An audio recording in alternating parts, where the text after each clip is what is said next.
80 meters down, there's a rock pyramid taller than your house. One guy claims he strolled its staircases. Another swears it's just geology showing off. Today, we chase bubbles, data, and drama to answer one question. Is Yonaguni the fingerprint of a drowned civilization, or Earth's most convincing accidental sculpture? Imagine Kihachiro Aratake hunting hammerheads in 1986. Torch flicking across the reef. Instead of sharks, his light hits a wall straighter than a speed square. He follows it, pulse thumping, until it fans out into tiers, ramps, and a triangular stage you could land a small plane on. He surfaces, spits out his regulator and radios. "I found something impossible." Within days, the sleepy island has more news vans than cows, and every headline is asking the same thing: did Japan just misplace an Atlantis? Marine geologist Masaaki Kimura has spent 30 summers tracing every line. Right angles keep turning up. Sandstone doesn't usually volunteer neat corners. Two parallel grooves look exactly like the drainage troughs in Okinawan Gusuku castles.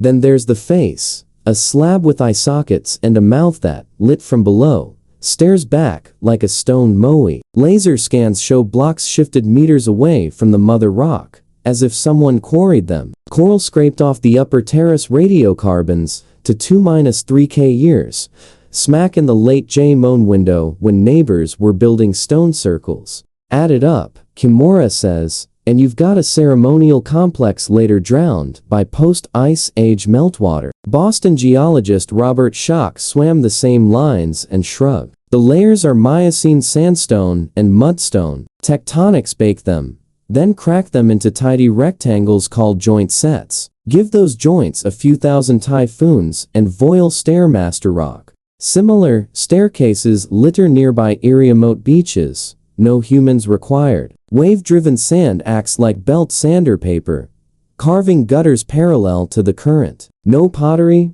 no tools, no charcoal.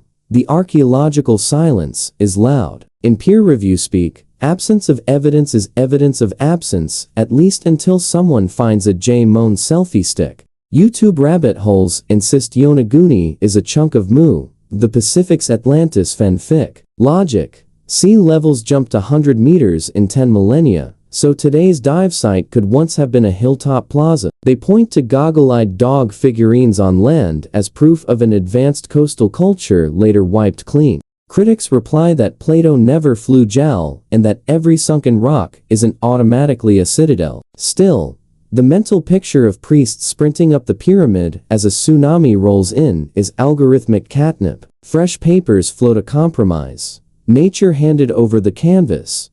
Humans added a few brushstrokes. Maybe J-Moan elders used the flat terraces as seasonal fishing platforms and scratched a couple of sea spirit glyphs. That would leave almost zero artifacts, yet still explain the purposeful-looking cuts. Kimura's team recently found a trident-shaped groove identical to symbols in land shrines. Too cute, he says, for pure geology. Skeptics counter that even a blind chisel finds a pattern eventually. The debate rages on Zoom screens while the fish stay politely neutral. Japan's Agency for Cultural Affairs has never listed the site, so excavation budgets stay dry. You can dive, but chisel out a sample without prefecture paperwork, and you ray technically breaking the law. Paperwork no one has ever received. No trench, no tool mark proof. No tool mark proof, no trench. The perfect catch-22 keeps t-shirts selling and the mystery breathing. Meanwhile, coral thickens at 5 millimeters a year,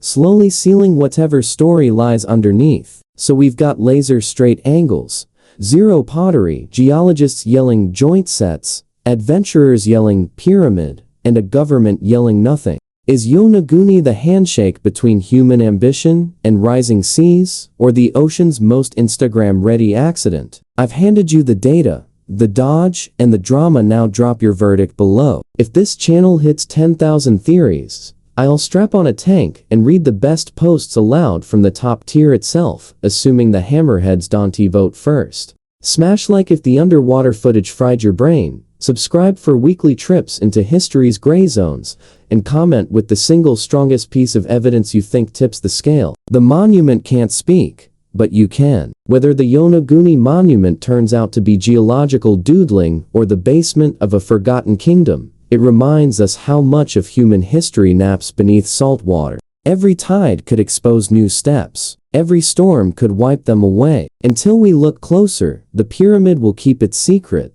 counting time in coral rings and diver bubbles.